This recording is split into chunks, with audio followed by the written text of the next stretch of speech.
बिस्मिल्लाहिर्रहमानिर्रहीम।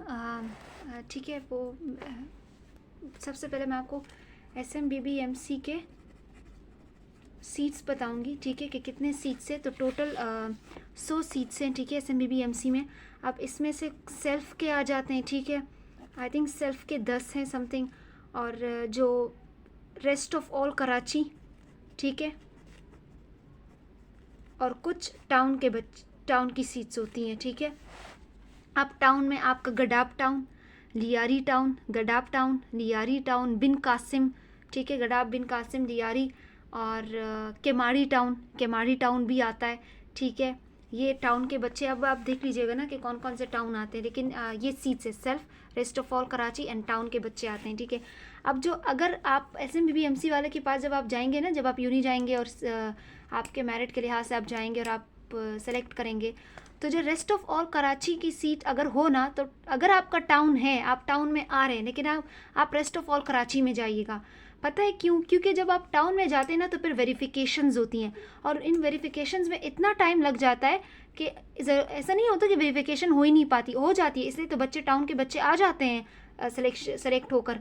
लेकिन जो वेरिफिकेशन है उसमें इतना टाइम लगता है कि जो टाउन के बच्चे होते हैं, वो जो स्टूडेंट्स होते हैं टाउन के, वो मॉड्यूल के बीच में आ जाते हैं, और कभी कभी ऐसा होता है कि 2 मॉड्यूल्स गुजर जाते हैं उसके बाद आते हैं, कभी कभी ऐसा होता है कि ब्लड मॉड्यूल के बीच में आते हैं, तो बहुत टाइम लगता है, ठीक है, टाउन वाले बच्चों को आने में, क्योंकि उनकी वेरिफिकेशन हो रही होती है, और फिर वेरिफिकेशन के अपने अपने मसाइल होते हैं, ठीक है।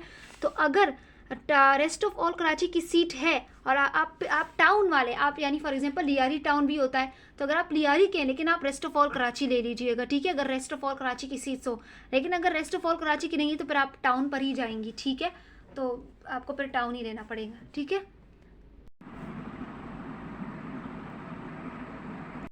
बिस्मिल्लाहिर्रहमानिर्रहीम।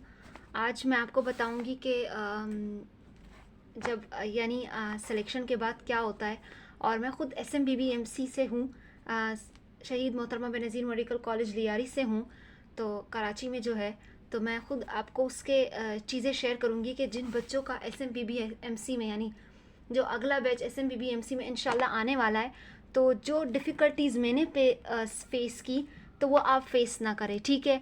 और आपको आपको चीज़ें भी बताऊंगी कि अब इसके बाद क्या प्रोसेस होने वाला है, ठीक है, और कुछ मैं आपको SMBBMC के बारे में भी बताऊंगी, ठीक है। तो सबसे पहले देखो, अब आपने टेस्ट दे दिया, अब एक लिस्ट आएगी, क्या आएगा? एक मेरिट लिस्ट आएगी, ठीक है, मेरिट लिस्ट आएगी जो डाउ वाले देंगे आपको, ठीक है। सॉरी, इस बार JSMU ने टेस्ट लिया है ना, तो शायद JSMU पर आए मेरिट लिस्ट। अच्छा, अब मेरिट लिस्ट में जो बच्चे 1000 तक आ रहे हैं ना, 1 से लेकर 1000 तक, तो वो सेफ़ है, ठीक है। चलो शुरू वाले का तो मेरिट पर ही हो जाएगा, और मेडिकल MBBS में हो जाएगा, बाकी कुछ सेल्फ में चले जाएंगे, ठीक है। उसके बाद कुछ जो है डेंटिस्ट, यानी डेंटिस्ट्री में चले जाएंगे, ठीक है। अब डेंटिस्ट भी बहुत अच्छा चल रहा है, तो अगर नाम आ गए तो आपको चले जाना चाहिए, ठीक है। तो डेंटिस्ट में कोई चला जाएगा, तो 1 से लेकर 1000 तक ना कुछ तो हो जाएगा। ये लोग, कुछ बच्चे सेल्फ में चले जाएंगे, कुछ किसी यूनिवर्सिटी में चले जाएंगे, कुछ किसी यूनिवर्सिटी में चले जाएंगे, और कुछ बच्चे यानी डेंटल में चले जाएंगे, ठीक है। अब जब मेरिट लिस्ट आ जाएगी ना, तो अब मैं आपको बताती हूँ कि जो SMBBMC के बच्चे हैं ना, वो देखो, पहले बच्चे जो है ना डाउ को प्रीफर करते हैं, तो शुरू वाले जितने भी होंगे वो तो डाउ चले जाएंगे। 300 तक शायद सीट्स होती है डाउ में, तो वो तो डाउ में चले गए। मैंने एक कम्युनिटी में पोस्ट भी डाला था कि टोटल सीट्स कितनी होती है, तो आप वो कम्युनिटी में जाके देख लीजिएगा, ठीक है। जो कम्युनिटी यानी वो जो पोस्ट डालते हैं यूट्यूब पर, आप देख लीजिएगा, मैंने डाला है। अब 300 वाले तो डाउ में चले जाएंगे, उसके बाद JSMU, फिर बच्चे JSMU में चले जाएंगे, ठीक है।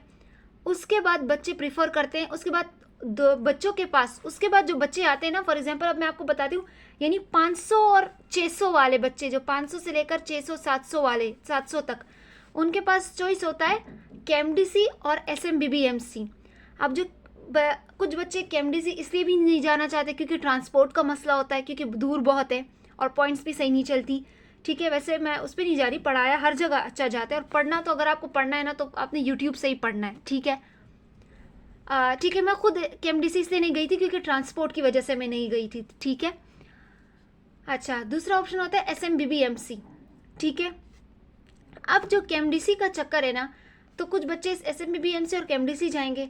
तो अब बच्चे प्रीफर करते SMBBMC। अच्छा, वो क्यों प्रीफर करते? वो इसलिए प्रीफर करते क्योंकि SMBBMC में डाउ की डिग्री दी जाती है। ठीक है, SMBBMC में डाउ की डिग्री दी जाती है। हमारे जो फाइनल के प्रॉफ के एग्जाम्स होते हैं ना, वो डाउ में होते हैं। ठीक है, अब जो बच्चों ने, अब मैं आपको कहानी बताती चली जाती हूँ। अब जिन बच्चों का SMBBMC में फॉर एग्जांपल हो चुका है, अभी लिस्ट इंशाल्लाह आएगी, फिर आपको खुद पता चल जाएगा। तो जिन बच्चों का हो गया है SMBBMC में, ठीक है, तो जैसे वो हम तो डाउ में गए थे। ठीक है, जो बच्चे अब फिर इनको ना फॉर एग्जांपल आपको ना फेसबुक पर आपने पेजेस ज्वाइन की होंगी, तो आप पर वहाँ पर आ जाता है। ठीक है, कि इतने से इतने यानी 500 से लेकर 700 वाले बच्चे इस दिन आएंगे और यूनिवर्सिटी आएंगे। वो JSMU भी हो सकती है, वो डाउ भी हो सकती है। इतने से इतने वाले बच्चे यूनी आएंगे और फिर वहाँ पे ना स्टाफ बैठा हुआ होता है, KMDC का बैठा हुआ होता है, SMBBMC का बैठा हुआ होता है। ठीक है, कुछ डाउ के भी बैठे हुए होते हैं। ठीक है, तो आप चाहते हैं कि मेरा SMBBMC में हो, तो आप SMBBMC वालों के पास चले जाओगे। वो आपसे आपके जो डॉक्यूमेंट्स है ना वो ले लेंगे, ओरिजिनल डॉक्यूमेंट्स। अब मैं आपको पहले से ही बता दूं, आपने सारे ओरिजिनल डॉक्यूमेंट्स की फ़ोटोकॉपीज़ मोस्टली तीन फ़ोटोकॉपीज़ अपने पास रख लीजिए। ठीक है, कि ये मेरे पास पड़ी होगी, क्योंकि ओरिजिनल वाले तो यूनी उसी वक्त ले लेंगे। ठीक है, उसी वक्त आपसे ले लेंगे। फिर आपको ना एक पर्ची देंगे और उस पर्ची पर ना जो वाउचर आप जो आप वाउचर बनाएंगे ना, अब जो SMBBMC की फ़ीस है ना, पिछले साल जो मैंने दी है, वो फॉर एग्जांपल मेरिट वाले बच्चे भी, यानी जो सेल्फ वाले बच्चों की बात नहीं करी, सेल्फ की फ़ीस SMBBMC में 5 लाख है। ठीक है, और जो मेरिट पर बच्चे होते हैं उनको जो उनकी फ़ीस है ना, वो लगभग आप समझ लो 90,000, और शायद इस साल 1 लाख हो जाए। तो मोस्टली 80 और 90,000 तो टोटल बनती है। ट्रांसपोर्ट के साथ लाइब्रेरी की फ़ीस होती है, स्पोर्ट्स की फ़ीस होती है, एजुकेशन फ़ीस होती है, और ट्रांसपोर्ट की फ़ीस आपको भरना लाजमी है SMBBMC में, चाहे या ना चाहे आपका घर लियारी के SMBBMC के पास ही क्यों ना हो, लेकिन आपको ट्रांसपोर्ट की फ़ीस भरनी पड़ेगी। लेकिन मैं आपको बता दूँ, SMBBMC में पॉइंट्स बहुत अच्छी चलती हैं। ठीक है, बहुत रेगुलेशन है। ठीक है, फ़ीस वो लेते हैं ट्रांसपोर्ट की, लेकिन आपको कोई टेंशन नहीं होती। ठीक है, पॉइंट्स बहुत अच्छे तरीके से चलती हैं। आपको वो पर्ची देंगे और वो पर्ची आप घर लेकर चलिए जाएगा। उस पर्ची पर यानी नाम लिखा होगा कि इस नाम का वाउचर बनाना है। ठीक है, अब आपने वाउचर बनाना नहीं है, वो आपसे उस वक्त भी कह देंगे, आप पूछ भी लीजिएगा, वो आपसे कहेंगे कि वाउचर नहीं बनाना। अब जब आप घर आएंगी तो आपको आएगा फ़ोन कॉल। ठीक है, आपको आएगा फ़ोन। ठीक है, फ़ोन आएगा और वो फ़ोन पर आपको क्या कहेंगे कि अगर आपको कोई डॉक्यूमेंट्स आपके रह गए हैं तो वो आके जमा करवा दो, या आपको कहेंगे कि भाई अब वाउचर बना लो। ठीक है, आपको बैंक का भी बोल देंगे कि भाई इस बैंक से वाउचर बना लो। ठीक है, आप वाउचर बना लीजिएगा और आपको कहेंगे कि वाउचर बनाकर इस डे को आपको यूनी आना है। अच्छा, पहली बात, जब मैं पहली मरतबा SMBBMC जा रही थी ना, तो ऐसे मैं शायद समझी कि ये शहीद मोहतरमा बेनज़ीर यूनिवर्सिटी की बात हो रही है। नहीं, एक शहीद मोहतरमा बेनज़ीर यूनिवर्सिटी भी है। ठीक है, जिसमें BS पढ़ाया जाता है। ठीक है, तो वो एक यूनिवर्सिटी है। ये जो मेडिकल है ना, ये मेडिकल कॉलेज है। ये आपका जो लियारी हॉस्पिटल का जो मेन गेट है ना, उसके पास ही आपको मेन गेट मिलेगा कॉलेज का। ठीक है, SMBBMC का। यानी अगर ये मेन गेट जो है वो लियारी के हॉस्पिटल का है ना, तो एक गेट यहाँ पर आपके मेडिकल कॉलेज का होगा, और इस तरह अगर आप टर्न मार देना तो यहाँ पर भी एक मेन गेट होगा। ठीक है, ये बहुत बड़ा मेन गेट है। ठीक है, और ये भी एक गेट है। ठीक है, हॉस्पिटल का, ये भी हॉस्पिटल का गेट है। ठीक है, और यहाँ पर आपको कॉलेज का गेट मिलेगा। ठीक है, सही है। तो मैं गलती से यूनिवर्सिटी चली गई थी। ठीक है, फिर मुझे पता लगा कि भाई ये SMBBMC कॉलेज है। ठीक है, तो आपने गलत नहीं होना, यूनिवर्सिटी नहीं है, SMBBMC मेडिकल कॉलेज लियारी। ठीक है, आपने कॉलेज जाना होगा। सबसे पहले गलती तो पता लगने में ही मुश्किल होती है। ठीक है, अब आपको फ़ोन कॉल आया, आपने वाउचर्स बनाए, अब आप दोबारा यूनी आएंगे। जब आप दोबारा यूनी आएंगे ना, यानी आप कॉलेज आएंगे, तो आपको फिर क्या बोलेंगे, आपको कहेंगे मोनोग्राम्स ले लो। ठीक है, आपको फ़ीस आई थिंक मोस्टली 250 का एक मोनोग्राम है, 250 का शायद एक मोनोग्राम था अभी। ठीक है, यानी 1000 रुपीज़ आप ले जाइएगा, मोनोग्राम्स इसमें आ ही जाएंगे। ठीक है, आपसे कहेंगे मोनोग्राम्स ले लो, और आपसे कहेंगे कि भाई ये फॉर्म भर लो, ठीक है, अपनी छोटी उसी जब आप वाउचर्स भर लेना और आप दोबारा जाए वाउचर जमा करवाने के लिए यूनिवर्सिटी में, तो अपने साथ 1000 रुपीज़ ज़रूर लेके जाइएगा। अपने पास अपनी तस्वीरें, अपने फ़ोटोग्राफ्स, 2-3 फ़ोटोग्राफ्स लेकर जाइएगा कि अगर वो ना एडमिट कार्ड का फॉर्म भी भरना पड़ता है वहाँ पे, ठीक है, उसी वक्त आप एडमिट कार्ड का फॉर्म भी भरेंगे, तो आप अगर एडमिट कार्ड का फॉर्म भरेंगे तो एक तस्वीर चाहिए होगी, तो आप आसानी से वो ले लेंगी, ठीक है। क्लियर हो गया। और आपसे कहेंगे ना कि एक वो एफिडेविट, आपको एफिडेविट बोल देंगे कि ये भी आपको भरना पड़ेगा, ठीक है, यानी एफिडेविट जैसे बोलता है ना एफिडेविट, वो फिर आपको अपना एक एफिडेविट देंगे, ठीक है। क्लियर, ये सारी चीज़ें होंगी कॉलेज में। आपको वाउचर के लिए बुलाएंगे, आपको एडमिट कार्ड फॉर्म के लिए, आपको मोनोग्राम्स देंगे और एफिडेविट के लिए, ठीक है, आपको SMBBMC में। इसके बाद फिर वो आपको कॉल करेंगे कि ओरिएंटेशन डे के लिए, ठीक है, ठीक है, फिर वो आपको कॉल करेंगे ओरिएंटेशन डे के लिए। अब याद रखिएगा, SMBBMC जो है ना वो सब कुछ डाव का फॉलो करती है, सिलेबस डाव का होता है। अब आपने क्या ध्यान में रखना है, अगर आपका SMBBMC में हो गया है ना, तो जिस दिन डाव का ओरिएंटेशन होगा ना उसके अगले हफ्ते SMBBMC का ओरिएंटेशन डे होगा, ठीक है। यानी हम डाव से 2-3 दिन पीछे चलते हैं, यानी अगर मॉड्यूल हो रहा है डाव में आज, तो हमारा 2-3 दिन बाद मॉड्यूल हो रहा होता है। लेकिन जो प्रोफ के एग्जाम्स होते हैं ना डाव में, वो जिस दिन डाव में होते हैं उसी दिन हम भी देते हैं प्रोफ एग्जाम्स, यानी फाइनल जो प्रोफेशनल एग्जाम्स होते हैं, क्योंकि 5 मॉड्यूल्स होते हैं फर्स्ट ईयर में। एक मॉड्यूल जब हो जाता है ना तो यूनी अपना भी एक टेस्ट लेती है, वो टेस्ट तो कॉलेज में ही हो जाते हैं, लेकिन जो फाइनल एग्जाम्स होंगे वो होंगे आपके डाव में, ठीक है।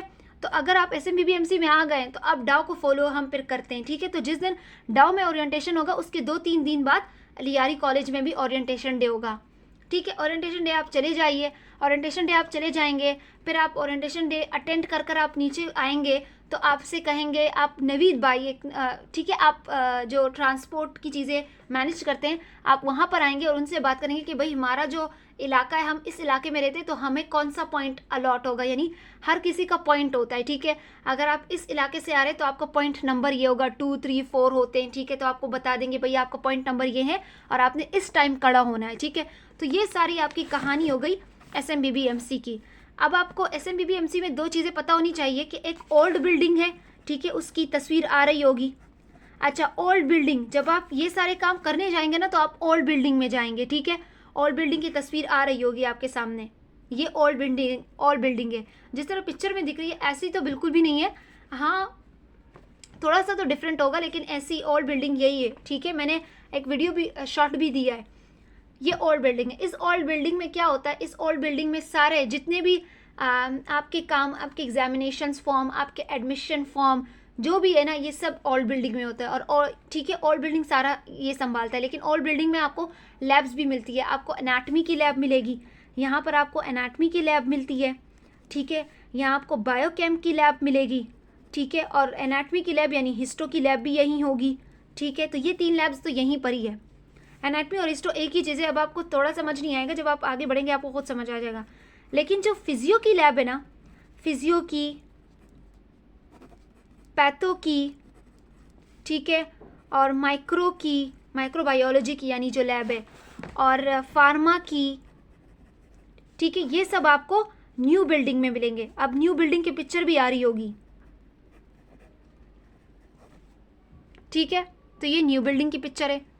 यहाँ पर इन सब की लैब्स है, फिजियो की, पैथो की, और जो क्लासेस होती है ना हमारी, वो इसी न्यू बिल्डिंग में होती है, ठीक है। जो होल ये न्यू बिल्डिंग बनी है तो यहाँ पे बहुत अच्छी बनी है, तो यहाँ पे क्लासेस होती है, ठीक है। अब आपको SMBBMC में बैडमिंटन कोर्ट मिलेगा, ठीक है। आपको एक डिस्कशन, SMBBMC की न्यू बिल्डिंग में ना एक डिस्कशन एरिया होता है, ठीक है। उस डिस्कशन एरिया में ना आप यानी आप पढ़ना चाह रहे हो तो आप वहाँ पर चले जाओ। लेकिन जो लाइब्रेरी है वो ओल्ड बिल्डिंग में है, ठीक है। लाइब्रेरी जो है वो ओल्ड बिल्डिंग में, लेकिन डिस्कशन एरिया यानी फॉर एग्जांपल आप दोस्त मिलकर कोई चीज़ें डिस्कस करने जा रहे हो कि कोई स्टडीज़ आपने कर ली और आप स्टडीज़ करने जा रहे हो, तो आप ओल्ड बिल्डिंग में नहीं जाना चाहते तो आप न्यू बिल्डिंग में चले जाओ।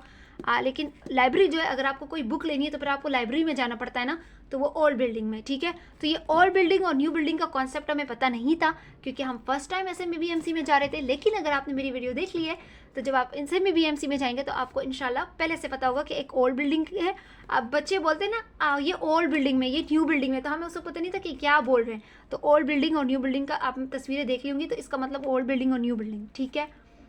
तो आई होप जितना मुझे बताना था उतना तो हो ही गया है, इतना ही बताना था, ठीक है। जब आपकी हेल्प हो जाए, और SMBBMC में स्कॉलरशिप्स भी दी जाती हैं, ठीक है, ये बहुत अच्छी बात है SMBBMC की, और पढ़ाई भी बहुत अच्छी होती है। अगर आप मैं आपको यही बोलूँगी कि जो आपके फर्स्ट वीक होगा ना, ओरिएंटेशन डे के बाद आपको बोलेंगे कि डायरेक्ट आना स्टार्ट कर देंगे, ठीक है। यानी अगर आज ओरिएंटेशन डे हुआ है तो कल से ही आप आएंगे। तो फर्स्ट वीक को तो आपका इंट्रोडक्शन में चला जाएगा, यानी आपको लैब्स की इंट्रोडक्शंस करवाएंगे, आपको इन सब्जेक्ट्स की इंट्रोडक्शन करवाएंगे, आपको बोलेंगे कि भाई इन सब्जेक्ट्स के लिए कौन कौन सी बुक्स आपको पढ़नी है, वो भी SMBBMC में कौन सी बुक्स पढ़ी जाती है वो उसकी भी मैंने वीडियो दे दी है। तो आप पहले से ही वीडियो देख लीजिए और आपको सब कुछ पहले से ही पता होगा, ठीक है। फर्स्ट डे तो इसी में गुजर जाएगा। सेकेंड डे से आपकी स्टडी स्टार्ट होगी। तो जो आपके CRs होंगे उनको पहले से ही एक टाइम टेबल आ जाएगा, ठीक है। यानी आज हम ये पढ़ेंगे, पूरे टॉपिक्स दिए जाते हैं। यानी ट्यूसडे के तीन वो होंगे क्लासेस, बायोकेम की, फिजियो की और पैथो की, और हम ये टॉपिक्स पढ़ेंगे। तो मैं तो आपको यही एडवाइस करूँगी कि जब वो सिलेबस आ जाए तो आपने क्या करना है कि पहले से ही, यानी जो टॉपिक्स आज पढ़ाए जाएंगे उनको जाकर रिव्यू कर लीजिएगा, ठीक है। तो फिर आपको बहुत ईजी से टीचर्स का समझ आएगा। लेकिन अगर आप पहले से पढ़ के नहीं आएंगे तो बहुत मुश्किल होगा आपके लिए पढ़ना, ठीक है। बस अल्लाह हाफिज़, दुआ में याद रखिए, ठीक है। इसी तरह मैं और वीडियोज़ भी बनाती चली जाऊँगी, ठीक है। अल्लाह हाफिज़।